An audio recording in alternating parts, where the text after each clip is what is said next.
Hello and welcome to our first ever Writer Mom Conference. My name is Diana Smith, and I'm excited to share some tips and tools on critique today. Finishing our first draft is a huge accomplishment, but it's only the beginning. Refining our manuscripts can be a brutal process, but my goal for this presentation is to equip you with tools and resources that help you and your manuscript not only survive the necessary critique process, but thrive in it.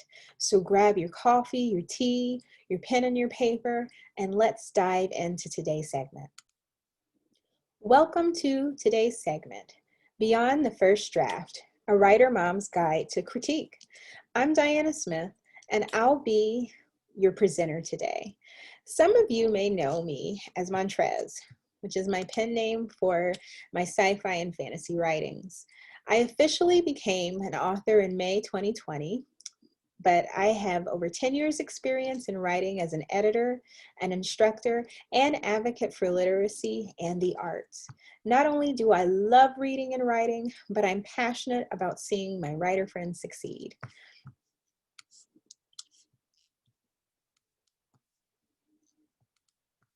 So you finished your first draft. Congratulations.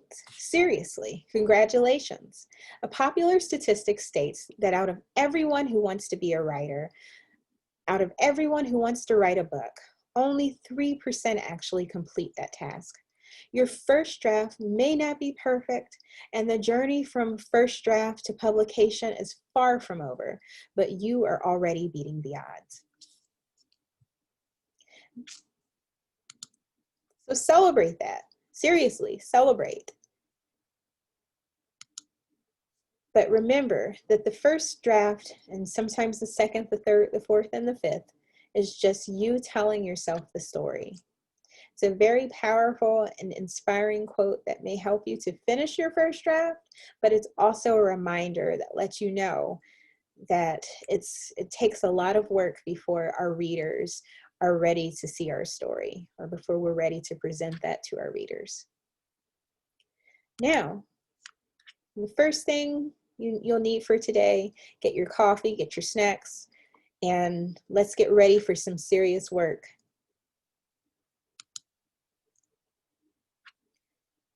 Before you start critique, before you search for feedback for critique partners, beta readers, it is so important to take the time to prepare yourself for this next phase of writing and beyond. How do you do that? Number one in preparation is to take a break. Seriously, take a break. You just completed a huge milestone that, again, not very many people complete. So take a break, binge watch some TV, take a vacation, get a massage, splurge on books, take some time away from your manuscript and do something special for you. You've accomplished a huge milestone. So good downtime can be anywhere, I recommend, from 1 week to a month, though take more time if you need it. Taking a break may help you avoid unnecessary burnout and frustration later. Number two, do your research. Learn more about your book market, specifically your genre and your audience. How does it fit in the market? What makes your book stand out? Researching your book's marketability is beneficial in the writing process and beyond, okay? Number three, your goals. Establish realistic goals and timeframes. If there are things you don't know, that's okay, but some things you want to consider doing during the process of establishing your goals is to, number one, learn your craft. Whether you traditionally publish or self-publish, but specifically, if you're self-publishing, you want to learn as much as you can because you'll be doing most of the work or hiring other people to do it for you. So it's important that you understand what those processes entail in self-publication. That way you know what to expect and you can adequately prepare, okay? Learning your craft can be a huge money saver. Like, for example, you can save in editing. And one of those things that you can do, or a couple of things you can do to learn your craft, Take some writing classes. Get some books on grammar and composition. And then you can always also learn about marketing or other bookish processes as you go along. But learning your craft can help you to establish and develop more realistic goals and better prepare to achieve them. Okay. The second thing you'll want to consider, if you know that you want to pursue traditional publications, you will need additional pieces of writing that your critique partners can potentially help you with. So some things that you'll want to consider before going on the hunt for a critique partner is, can they help you review your synopsis, your query letter, your pitches, your writing samples? These are all part of the querying process. These are all things that will need to be submitted in addition to your story. So when you're searching or preparing for critique, knowing that you want to traditionally publish, you may want to look for individuals who can help you with these forms of writing as well. Next, and I believe it's one of the most important things yet, is to put your best work forward. Revise and self-edit as much as possible before sharing your work with others.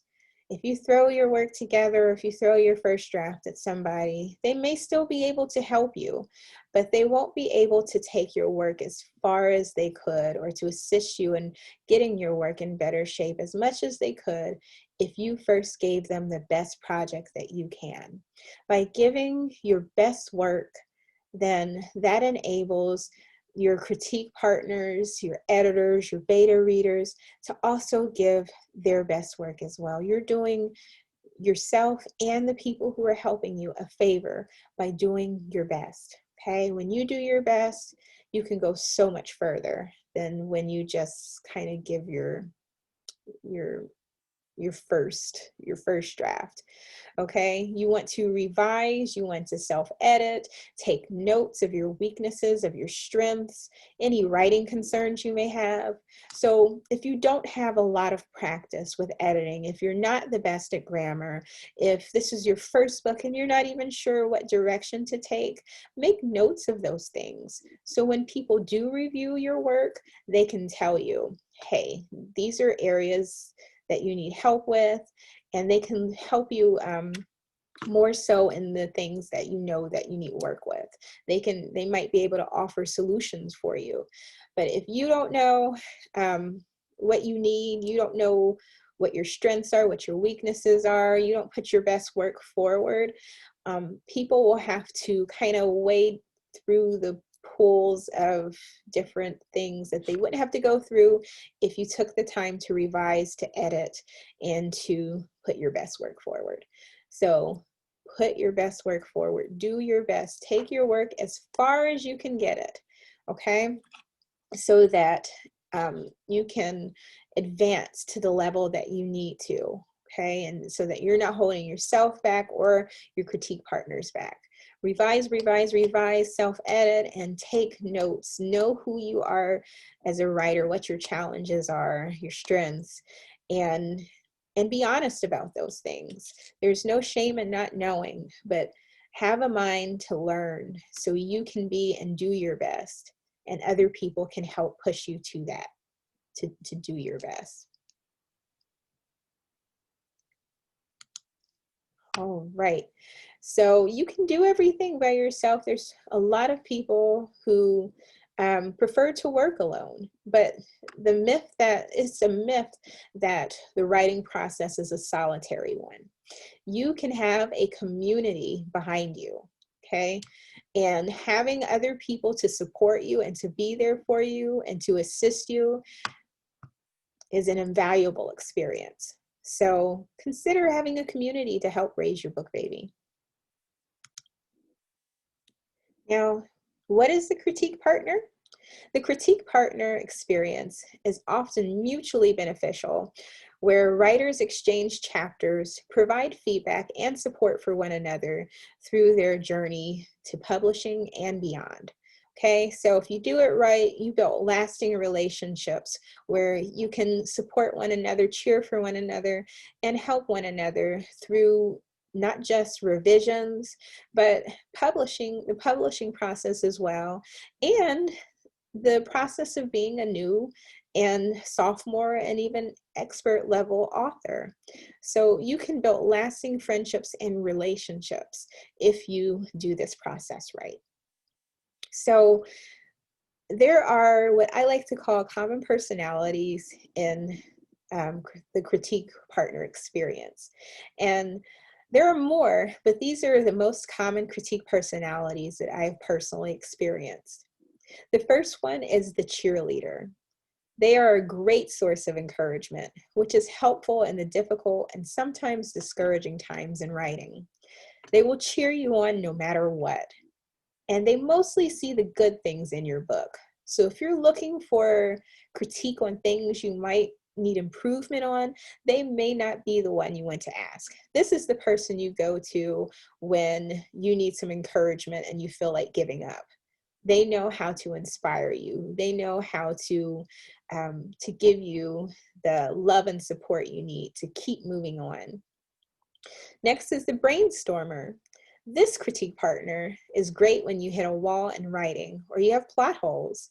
Sometimes their suggestions may come unsolicited, but they always help you to see your story in a new way. The next one is the grammar guru.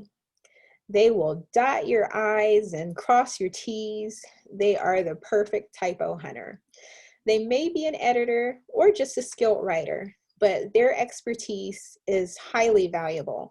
If you can get them to look at your manuscript before you give it to an editor, you may have, it may save you lots of money because you'll have a pretty clean manuscript. So if you can, find you a grammar guru. The next type of critique partner personality is the challenger. They are your brutally honest friends, your brutally honest critique partners, but only because they know you can do better. And they're often willing to help push you there, to push you to take your story to the next level, even if they have to Google how to do it or help connect you with somebody else. So this is your brutally honest friend, but they're the one who will help take your manuscript further than what maybe even you thought it could go. Okay, so another invaluable friend, another invaluable critique partner. The last is the unicorn. And this is an individual who may be all of the above wrapped into one shiny, amazing friend. I personally have experienced a unicorn. I have a writer friend who has worked as an editor.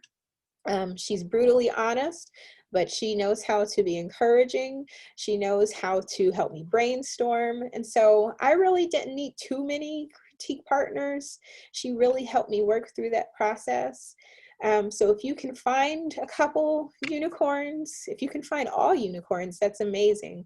But having this wide variety of critique is invaluable. You need somebody to inspire you, somebody to help you brainstorm, somebody who's good with the technicalities of writing, somebody who will push you to take your work even further than what you thought you could take it, or to get you out of a lazy slump. We need all kinds of support. And so find a diverse amount of support to assist you in your writing goals.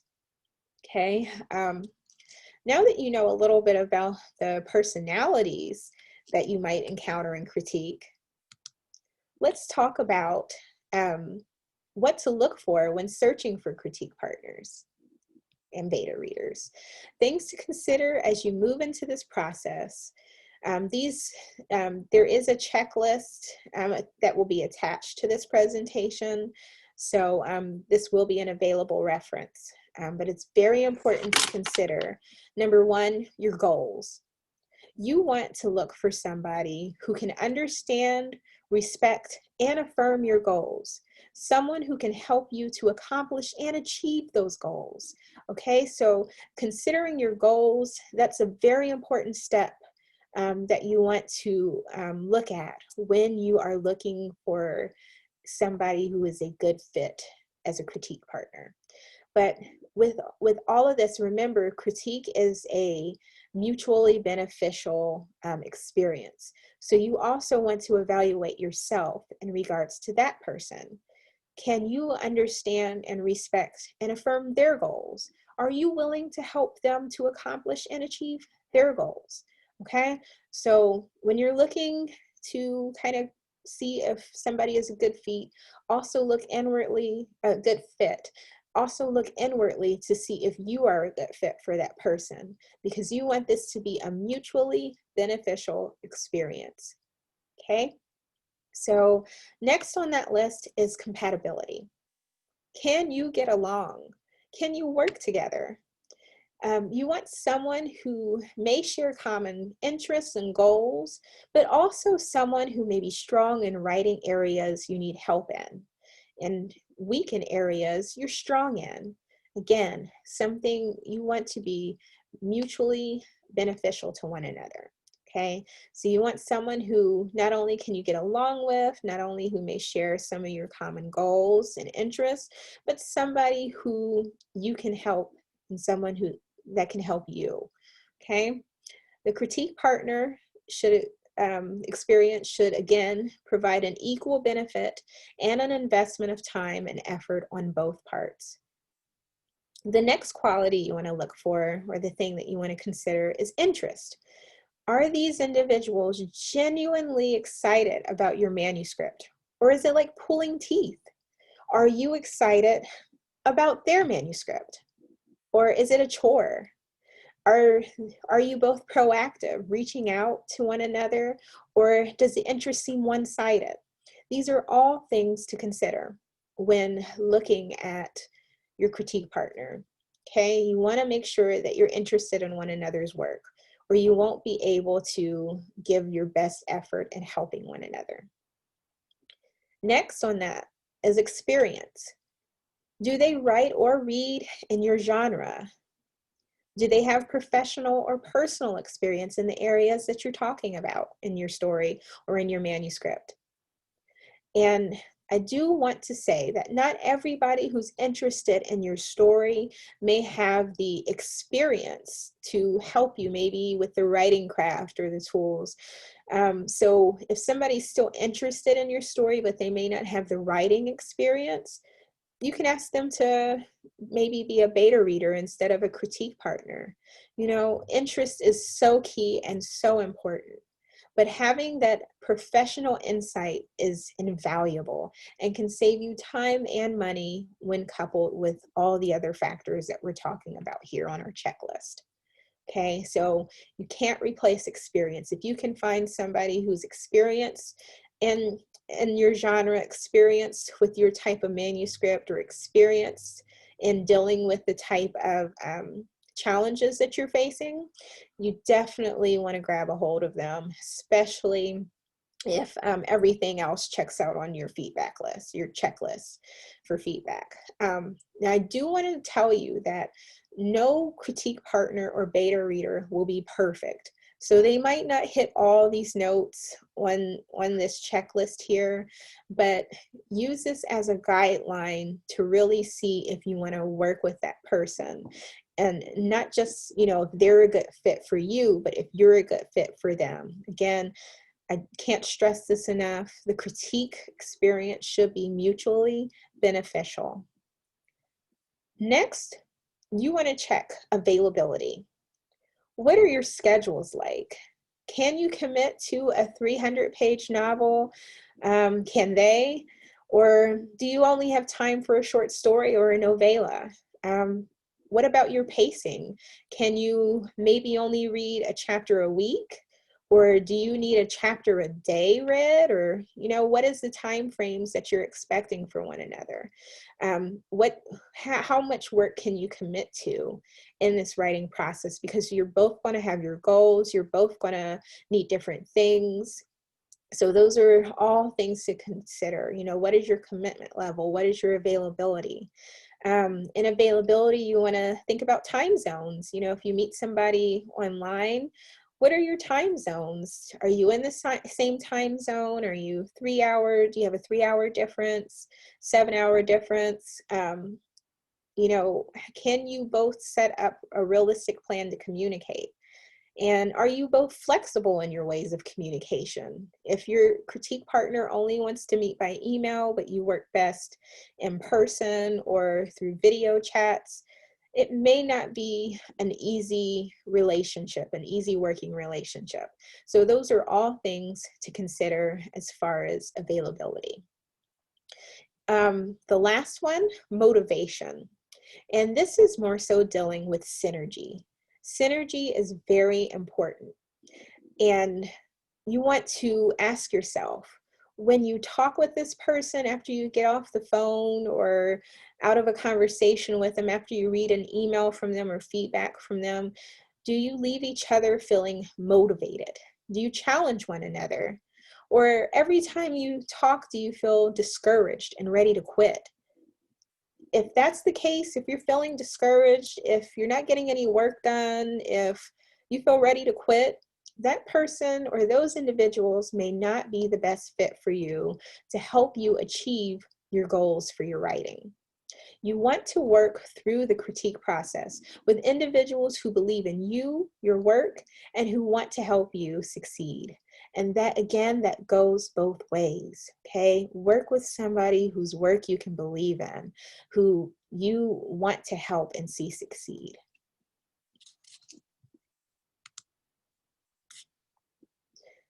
The beta reader.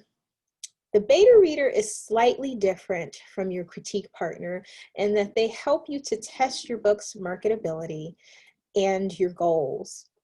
And they do this by providing feedback on the overall reading experience. They will not be so much looking at your technical writing or your mechanics or your style and, you know, all the writerly things. They're going to look at your book as a reader, okay?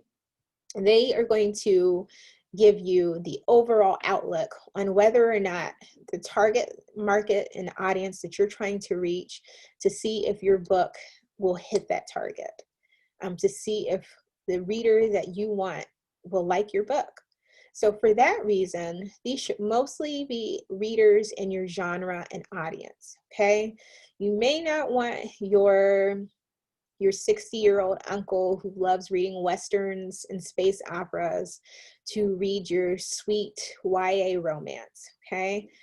Maybe ask a teenager for that or another avid reader in that genre. If you have a picture book, test it out with the little ones before bedtime or pass it on to your friends that have little ones. And they will give you honest feedback. And sometimes children will even have candid suggestions that will really help you in your process for writing good children's books. So go for your audience. Ask those avid readers in that in those genres and in those age ranges that you're trying to reach. Okay. You also want to clearly communicate, number one, what your goals are. So again, you can say like, hey, I have a YA fantasy and I know you love reading this. Can you read it and let me know what you think?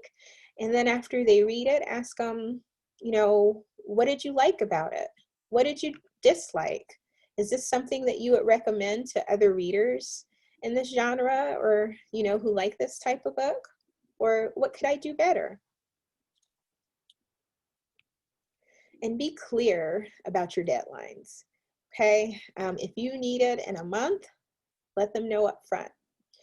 And one thing that I would suggest when requesting beta readers feedback, tell them that you need it about a week or so before you actually need it, okay? That way you may just get it on time. Sometimes our beta readers can drag their feet, and I don't think they purposely do it. They just may not understand the nature of the writing business all the time. Other writers may understand a little bit more, but sometimes readers, they don't. So you may want to prepare yourself to kindly nudge them and have maybe like a follow-up or check-in schedule with them. Now, I do want to note, to leave a note with you, that other writers can make good beta readers, but what you want to make sure that they're doing When you're asking for beta readers, you're asking for the overall reading experience, okay? So maybe they can provide both the critique partner feedback, and then they can read through as a beta reader, but a beta reader provides the overall experience with your story, okay, through a reader's lens.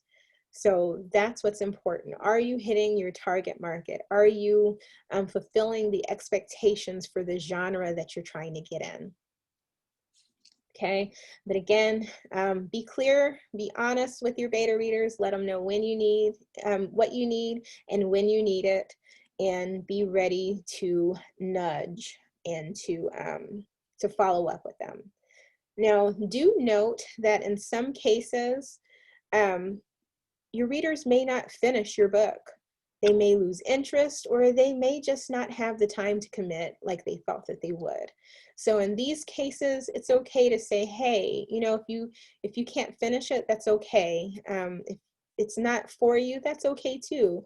You know, let me know where you stopped at. Did you lose interest? Did it get boring? Or when did you realize that it wasn't a story for you?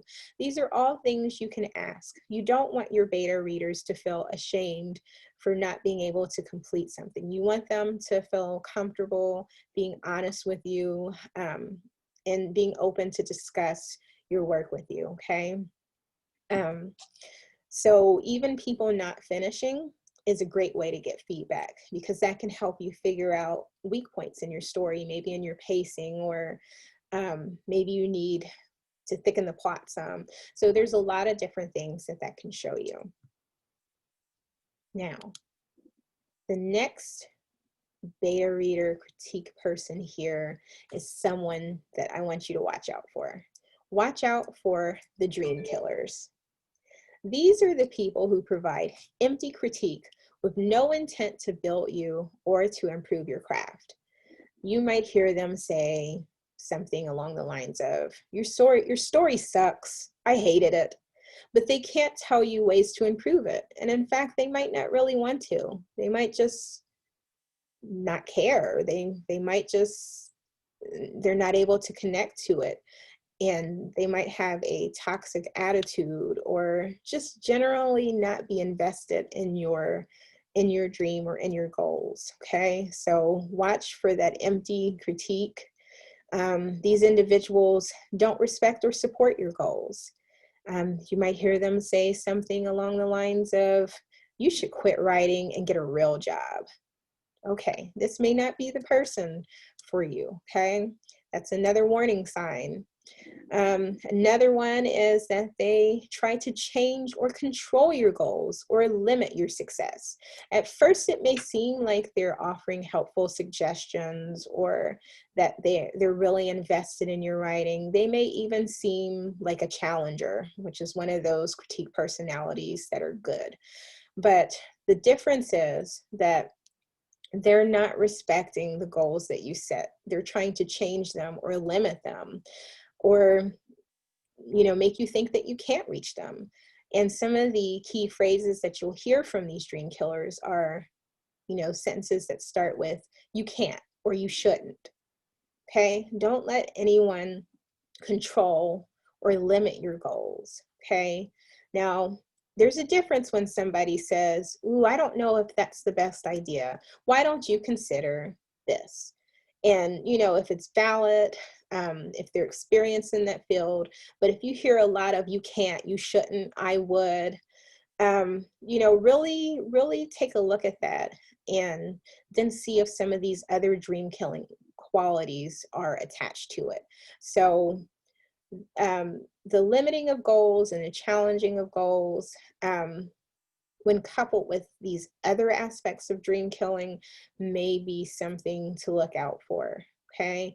Otherwise, you might just have a pushy challenger, okay? Who you're going to have to communicate boundaries. So it's not always a bad thing when people try to challenge your goals, but if they're trying to, again, if they're trying to stifle your goals, if you're feeling discouraged and they're not offering you solutions, you may have a dream killer. Lastly, dream killers will leave you feeling drained, unmotivated, and sometimes even ready to quit.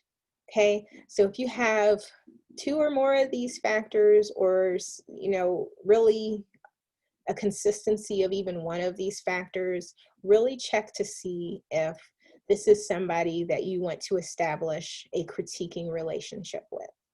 Okay, follow the critique partner checklist as a way to measure this and to avoid this critique nightmare. Okay, you do not want dream killers all up in your business. And you don't want to be a dream killer. So, check yourself as well. If you find yourself saying a lot of you can't or you shouldn't, or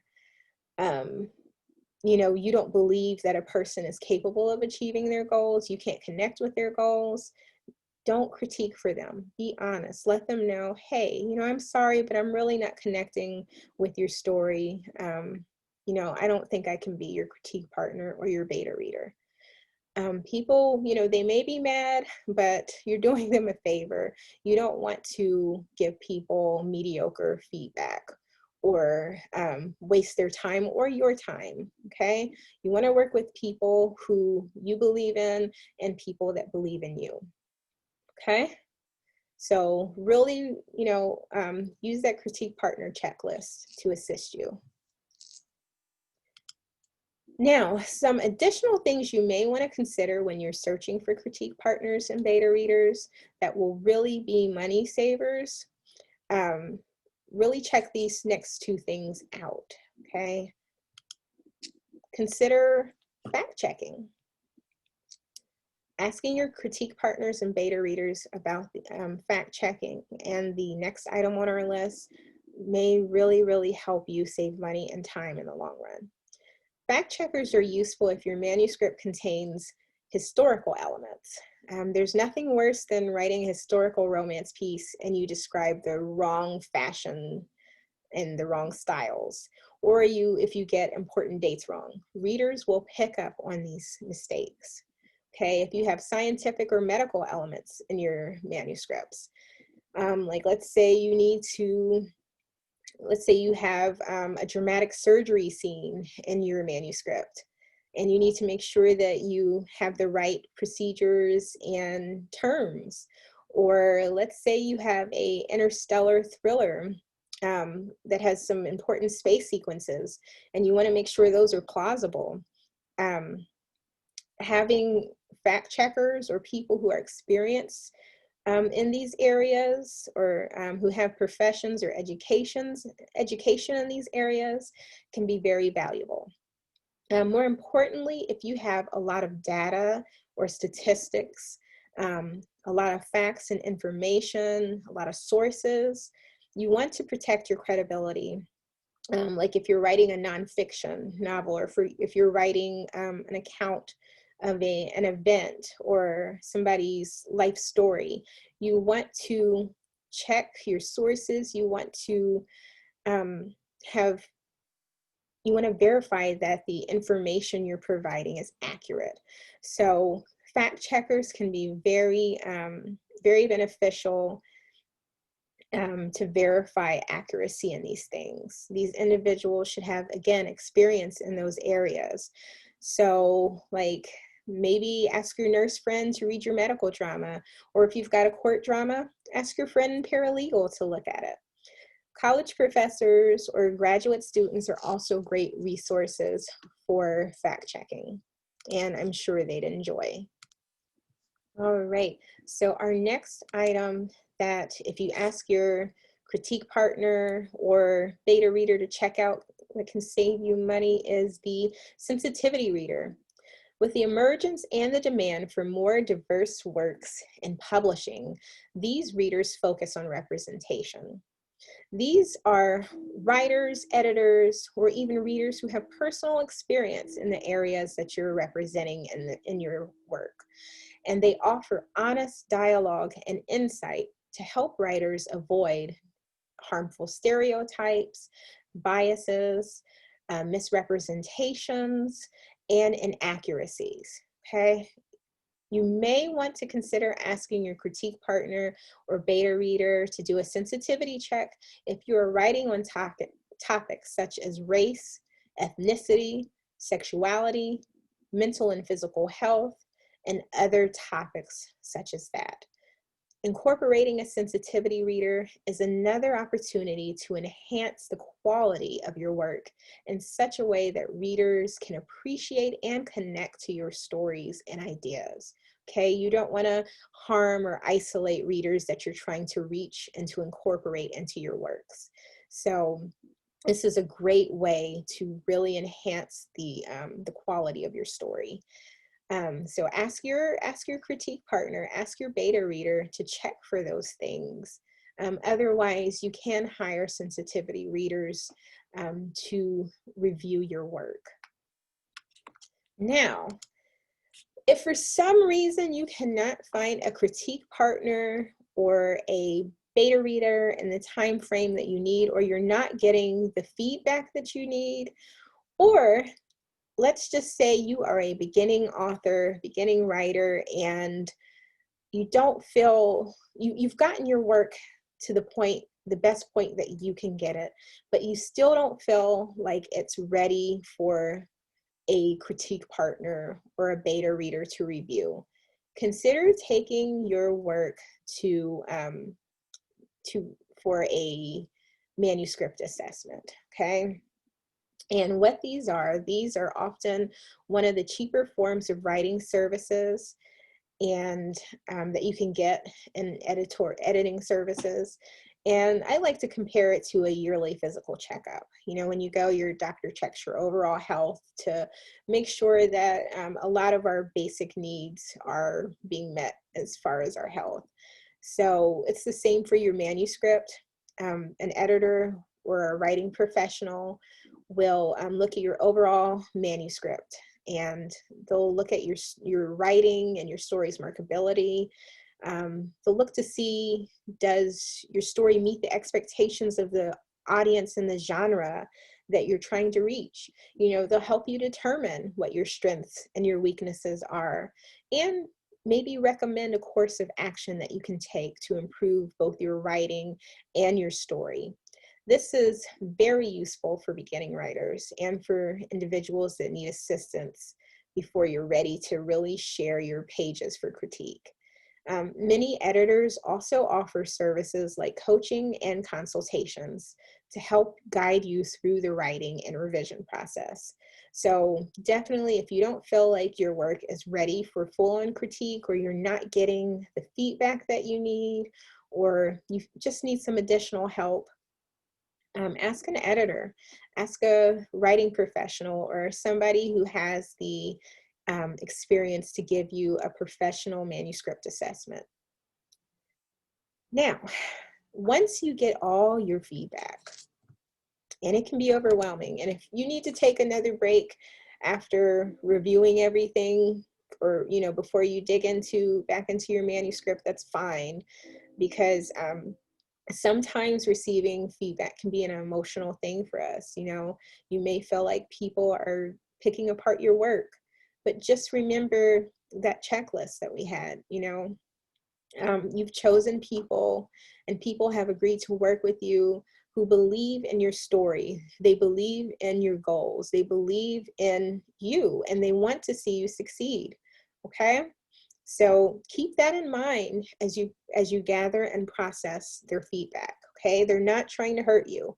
Okay, we're weeding out the dream killers, and the people whose feedback you're processing. These are the people that want to see you succeed. Okay, so how will that feedback come? Typically, critique partners will provide their overall thoughts. They'll point out specific examples and suggest solutions in your manuscript.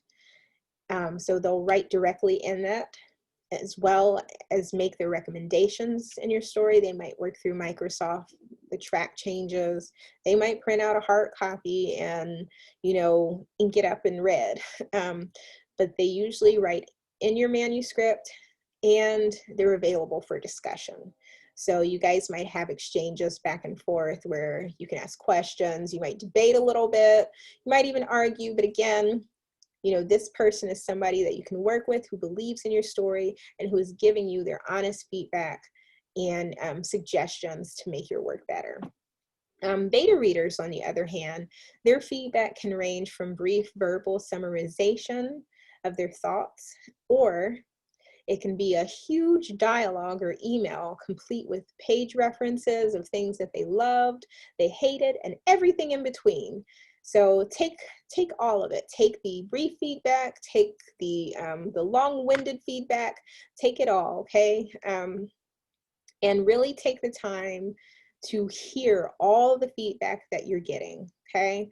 Because again, these people have taken the time out of their busy schedule, taken the time out of their writing schedules, time away from their relaxation or work to help you achieve your dream.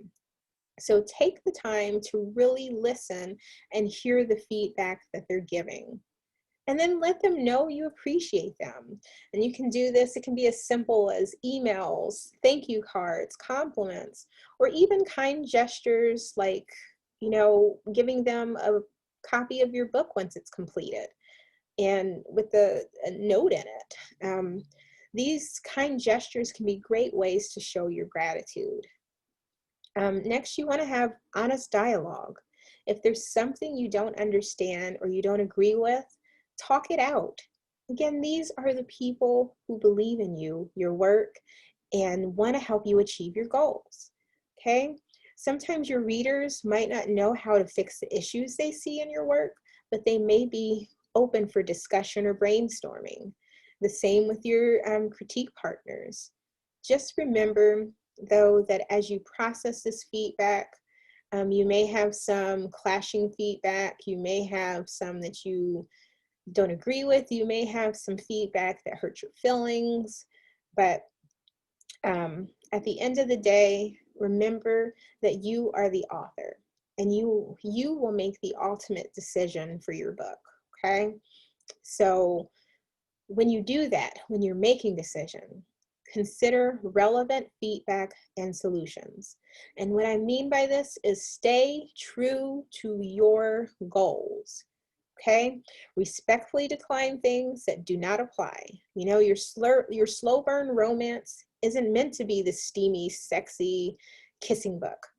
Your historical drama with the court intrigue isn't supposed to have the same flair or pace as a contemporary spy thriller. It might, but it might not. Those are your decisions. This is your story. So if feedback is not relevant, you don't have to implement that.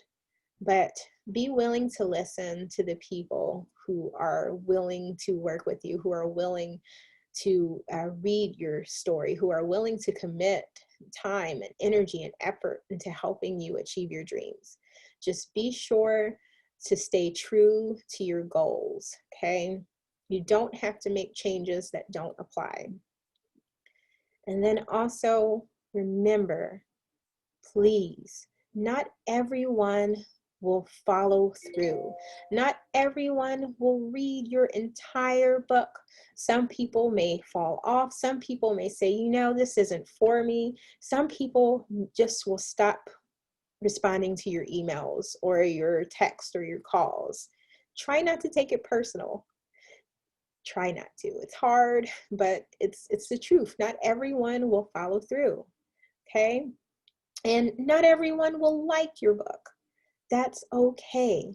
When you publish your story, it's going to be the same. They're just getting you prepared and ready for what readers are going to do when your book comes out.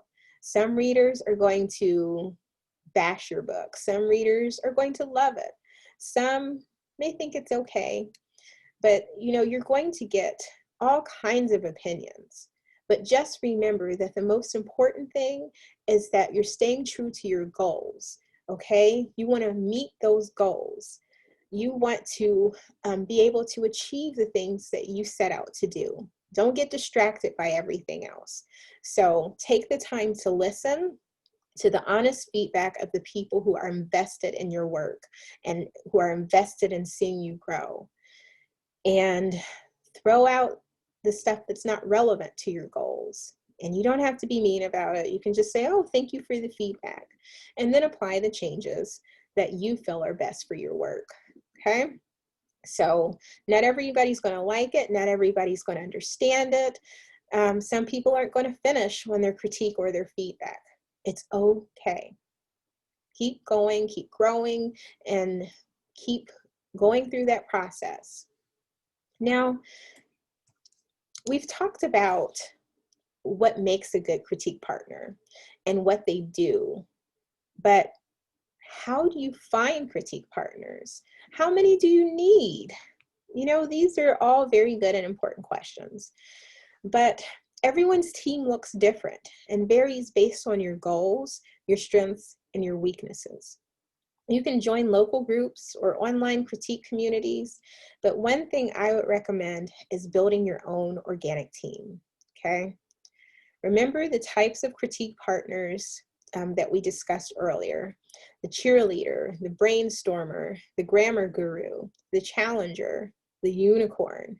You need that inspiration, that challenge, that problem-solving ability, the technical writing skills. These are all important aspects of critique. You may need one person, two, or you may need an entire team, an entire group. It's okay. Find your own processes, wade through that. It might be trial and error, but look for those different qualities when you're seeking critique and feedback on your manuscript. Start with people you know. Maybe there's a good friend who is an avid reader. Maybe you know someone who's an English major, or you have a favorite professor, or you have a spouse that doesn't mind helping you. Start with people you know, people that you can rely on, who can give you honest feedback. Okay, you don't need all cheerleaders. You need that well-rounded group of critique. Okay, but start with people you know. And then from there, build relationships in the writing community. Show up for others, support one another, follow one another on social media, like and comment on posts, celebrate with one another when we have writing successes, cry with one another when there are disappointments and losses. Be there, show up on people's lives or their or at their events. Take time to really build those relationships. And it's a process. It takes time, but it's worth it. I've been in critique groups, and it's just kind of overwhelmingly, hey, read my story, read my story, read my story. But those individuals may not be so quick to follow through on yours. So when you take the time to build those organic relationships, you'll be surprised at the opportunities and the connections that come from that. Okay. Lastly, we will be having a big event here in the Writer Moms community. So this is the perfect place to start in looking for your critique partner. We are a tight-knit group. We're supportive. It's a safe environment where you can work through your creative goals with us. And so we'll be hosting an event called the Writer Mom Critique Connect Challenge. And if you notice, there's a hashtag associated with it. It's hashtag WMC3. And this will be a fun way to interact, connect, and find potential critique partners and beta readers within the Writer Mom community. We'll have more information and details coming soon, so please stay tuned. But just remember that, this process takes time, and if you want to build good quality, lasting relationships that are mutually beneficial, build those relationships organically. It takes time, but it's so worth it. Okay, these can be lifelong friendships and working relationships. Okay, so let's recap. After you finish your first draft, take a break. You've earned it. And you're going to need to recharge before you dive into critique and everything else beyond that. Okay, learn more about your craft and the market. This will help you not only in critique, but in the long run, it'll help you with marketing, it'll help you with finding a publisher, it'll help you with knowing the ins and outs of self-publishing. And that leads me to thinking about your goals. Number 3, you want to think about what your plans are for your writing and then plan accordingly. You know, your critique partners and your beta readers are amazing, amazing support for helping you to achieve these goals. So by knowing what you want in advance, your critique partners and your beta readers can be successful in helping you to achieve that. So clear communication, a clear vision will help you to have a more enjoyable critique process and beyond. Okay. Number 4, get your manuscript in the best shape that you can. Okay, revise, self-edit. If you can't do that, hire a professional to assist you in writing and revising it and working through that so people can really help push you to be the best and to achieve your best. Okay, and once you get your manuscript in the best shape that you can, assemble your team using the critique checklist from our presentation as your guide. Okay, I believe in you, and I thank you for joining in today to talk about critique and to talk about what to do beyond your first draft. I know that you can achieve this. You can finish this. You can get through the critique process. You know why? You finished your first draft. And again, so many people don't even get to that point. So if you're feeling discouraged, if you're feeling frustrated right now, it's okay, because you can make it through this process. And we're here to help you achieve that. So please sign up for the Writer Mom Critique Connect Challenge and reach out. If you have any questions, let me know. Shoot me an email or post in our Writer Mom group, okay? Feel free to contact me because I want to see you succeed, and I know the rest of our writer moms do too, okay? We've reached the end of our segment today, and I thank you so much for joining. Again, if you have any questions, contact me through our group or email me directly. And let me know too if you enjoyed the presentation or if it helps you in any way. I'd love to hear from you, okay? I don't see your faces through this presentation, but I'm already cheering for you, okay? I love to see my writer friends succeed. So the slides from this presentation should be available in the comments for download. If you have any trouble accessing them, please contact me and I can email them to you directly. Thank you so much for joining me today. Happy writing.